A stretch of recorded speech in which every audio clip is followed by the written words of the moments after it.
So, you heard Donald Trump's a great businessman? Try this. Sea mail from England, Aeroplane Magazine, the Trump Shuttle. It was great for the Trump ego. Those were Donald Trump's words on the day of his new airline's inaugural flight back in 1989. Perhaps its failure was unsurprising, but there was rarely a dull moment for those involved with the ill-starred Trump Shuttle. The uncensored thoughts of Donald J. Trump have on occasion been known, to put it diplomatically, to cause us a degree of consternation.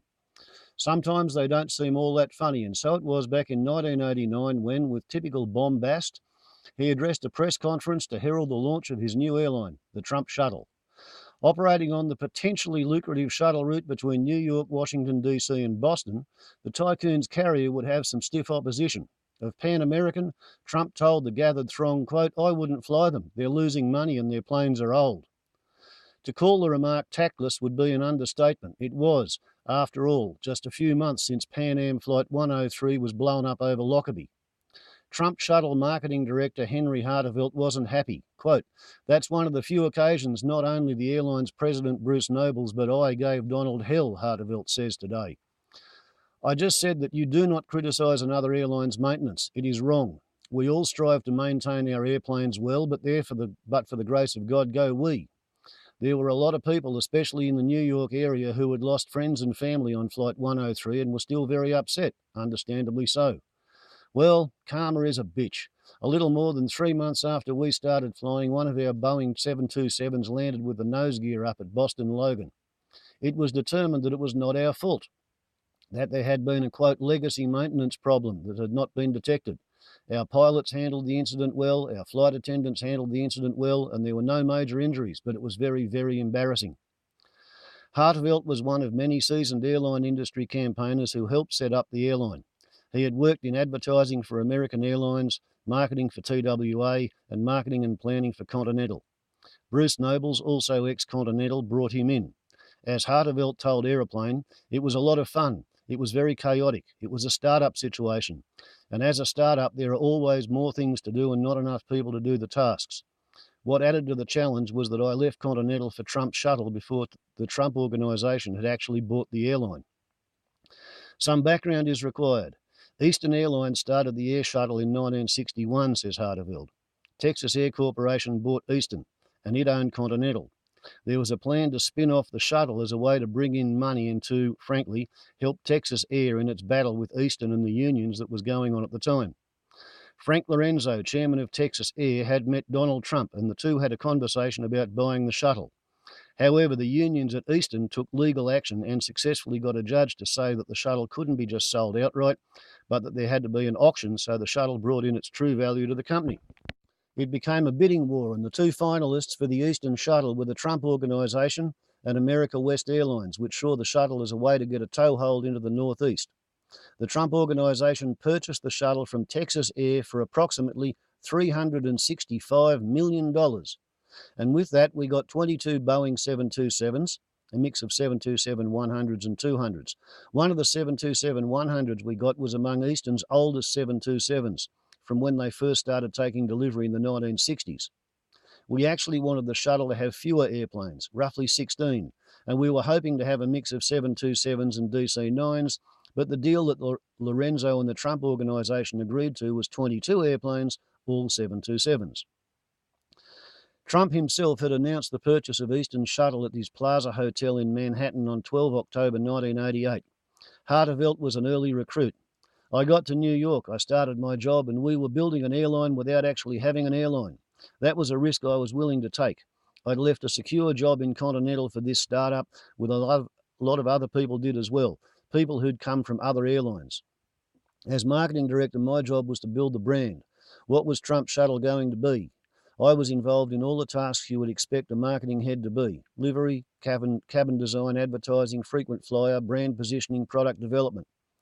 At the beginning, Donald was very involved in things that were marketing focused, things such as cabin design, our loyalty program, advertising, promotions. But it's important to understand that the Trump Shuttle was its own business unit.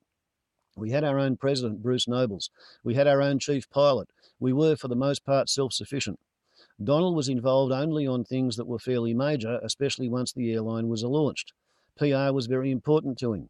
Advertising was very important to him, because in that pre-internet era, those were two of the communications platforms that really helped to identify and create the image of the airline and position it in the consumer's mind. But he would get involved in other things, including the design of the magazine, certain aspects of the meal service that we offered, and even a frequent flyer, quote, thank you, unquote, direct mail campaign. Some of that influence was undeniably positive. In other ways, Trump betrayed his lack of understanding of the airline business in general and the shuttle in particular.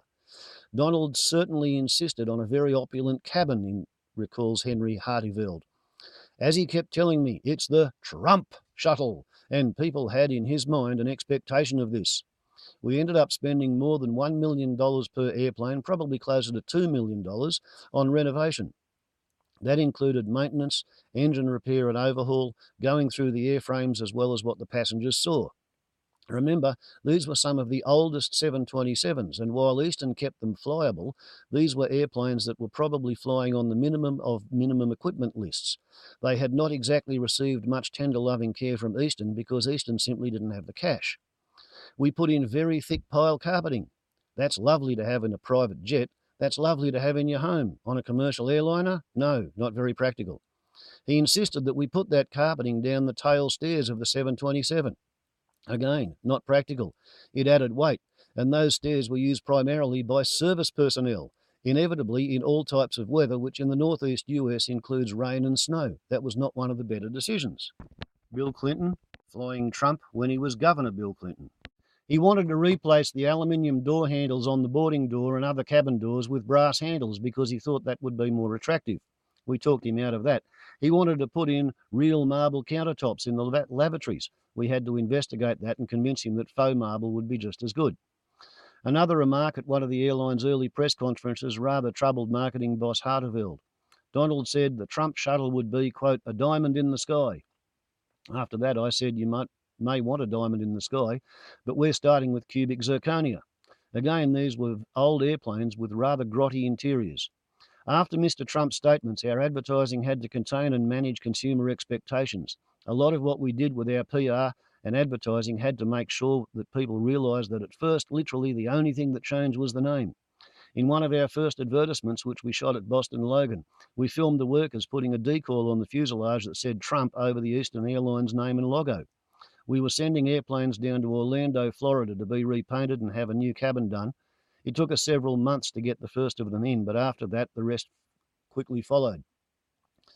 Using a 727-200, the inaugural Trump Shuttle service operated from New York to Washington on 8 June 1989. At LaGuardia, passengers were greeted by a string quartet, complimentary champagne, and Donald himself. He described the whole venture as great for the Trump ego. Fog caused a 20-minute delay, but otherwise things went off without a hitch. It wasn't long, though, before the cracks started to show. We had a lot of challenges as a startup. Our competitor was Pan Am, and they ran a very good shuttle. What we learned through our research was that 40% of people preferred to leave on the hour and had some kind of loyalty towards either Eastern, Continental, or the one-pass frequent flyer program. Another 40% preferred the Pan Am product. We were really battling for 20% of the market. Because Eastern had been in such bad straits when we took over, we had something like 14% market share. And because Eastern had to be aggressive with its pricing, both retail pricing and corporate discounts, we had less than 14% of the revenue on the shuttle. Back in 1989, Amtrak, the US intercity rail operator, did not yet have the Acela high-speed train service. It had Metroliner between New York and Washington, but it was not high speed. It was simply faster than average and had fewer stops. It was still a fairly long train ride, roughly 4 hours if I remember correctly.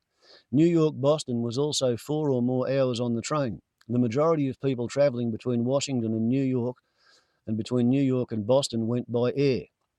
By the end of March or so of 1990, we had pretty much gotten to about 50% of the market and were able to command a slight revenue premium. From a marketing standpoint, we realised that the air shuttles were really time management tools. Our passengers didn't fly to earn frequent flyer miles or for snacks or the in-flight magazine or because we had outfitted the flight attendants with faux pearl necklace accessories as part of their uniforms. It was because they needed to get between New York and either Boston or Washington, D.C. in the fastest possible manner. That was core. Everything else was ancillary. Hartevelt and the others saw how difficult the situation was. It became clear to me that it was going to be a tougher road to profitability than we initially anticipated. When the Trump organisation bought the shuttle, the economy was relatively strong, real estate values in New York were strong, and Trump had invested in a variety of casinos in Atlantic City. The executive leadership of the shuttle had told Trump what they believed it to be worth, and we all felt that paying $65 million for it was too much money. And yet, caption left Donald Trump at the 1988 announcement of his $365 million purchase of the Eastern Airlines shuttle, the birth of the Trump Shuttle. He paid $300 million too much for 22 old aeroplanes.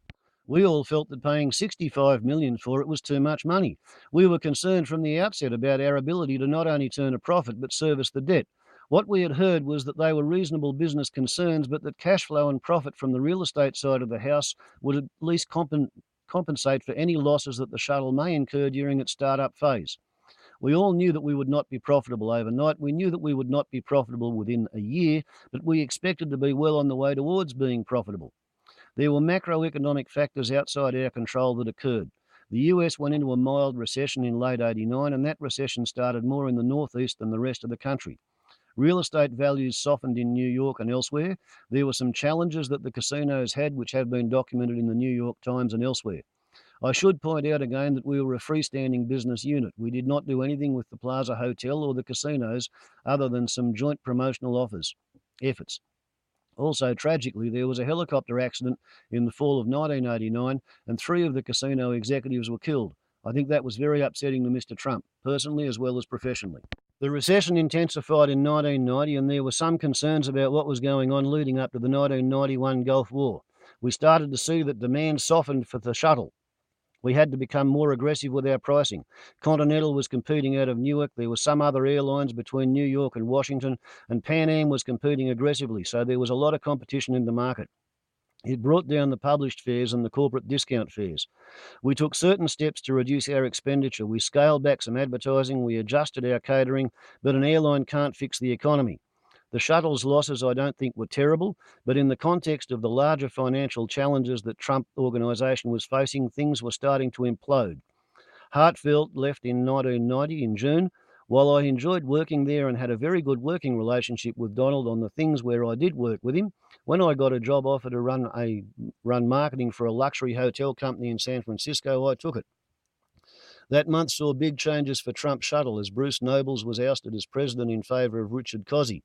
The New York Times quoted Trump as saying of the airline, "It will be a financial success, but right now I'm upset with the people running it." Credit where it's due comes from the genial Hartevelt, now boss of travel data analyst Atmosphere Research. He did listen. He would say, "You're right," and if he didn't agree, he would always tell you why. But given Trump's ambitions, it must have come as a blow. He saw Trump Shuttle as the potential anchor for possibly a larger airline. Let's put it this way.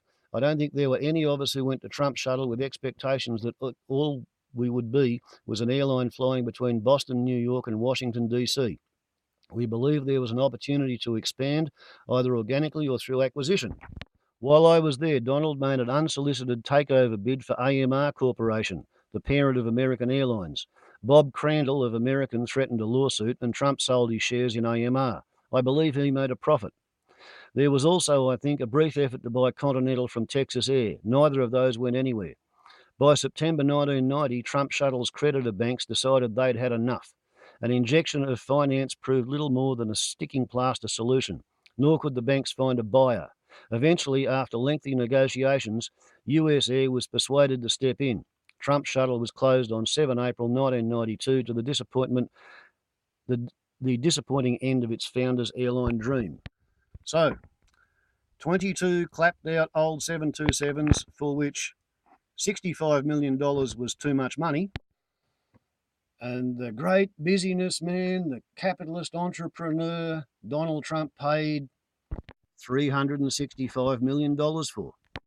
And this is the corrupt, crony, capitalist, fat cat, trendy, money-grubbing arsehole that dumb Fuckistan has voted to erect as their groper-in-chief. And they're going to give him the nuclear football. and allow him to launch America's arsenal at whomsoever pisses him off. Somebody should have told him that airlines are just like farming. The way to make a small fortune is start with a big one. And if you buy a going concern and operate it as business as usual, it won't take long before you've got your big fortune turned into a little one. But when you pay 6 times the price of the assets, then a fool and their money are soon parted. Warbles on a lot to YouTube. Ciao.